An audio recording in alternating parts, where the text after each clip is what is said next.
Hey guys, what's up? Daniel here. Today we're taking a look at the iPad Pro's smart cover or smart folio. I actually ordered this thinking that it was the smart cover and that I just had like renamed it. I didn't really give it second thought. And I received it and I looked at the back and realized that this is like a full-on back and front case.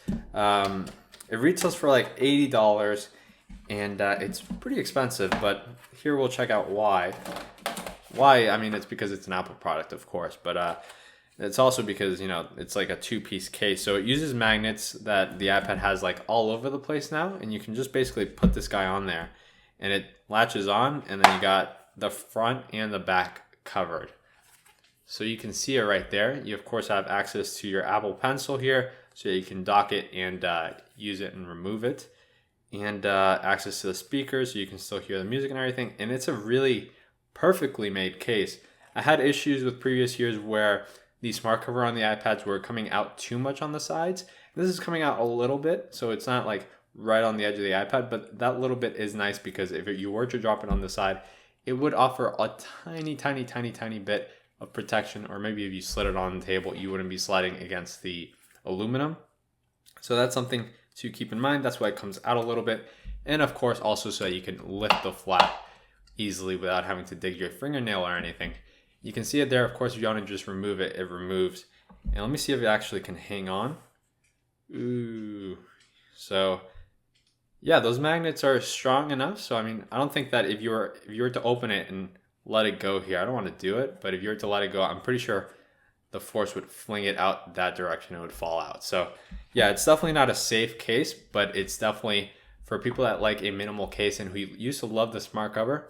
I think that this is actually a beautiful second iteration, and it matches this new iPad's design just perfectly. That square look, very industrial, and it just looks really nice. Of course, you can do what you've always done with the iPad, prop it up, and it doesn't wobble too much when you use it.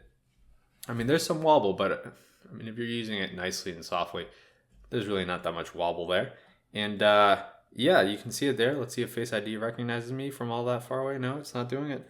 It's not doing it. All right, so that's pretty much it for this. It's very straightforward video. I mean, it's not going to protect it when you have it here, though. If you do put it like on a desk with, I don't know, if you were to put it on sandpaper like this and then move it, you might scratch the iPad right there. But of course, the smart cover has never been for protection, really. It's for someone that just needs something that kind of covers the screen and doesn't let it scratch whenever you have it on a table like this or when you put it in a bag or anything like that. So this really is a very nice design, and I think, I mean, for protection it's not really worth the $80, but for what it is and for the design that it does come in also white, which I'm not a big fan of it just because it'll get super dirty.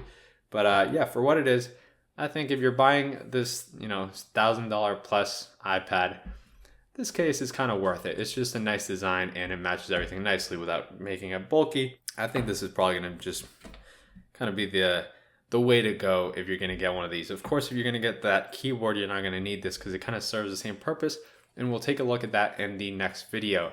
Aside from that, yeah, if you have any questions, feel free to reach out to me below and in the comments, and I'll get back to you as soon as I can. And you can also reach out to me on Twitter at RMRDNL or at DarkGadgets, and I will get back to you there as well. Something I didn't mention is that it does cover that camera bump to a teat. So, I mean, if you were to, I don't know, it's very close to the edge. I mean, it's exact. I don't think it doesn't scratch on a table, but I mean, it could easily with a little rock or something, of course. But yeah, thanks for watching this video, and I'll catch you guys in the next one.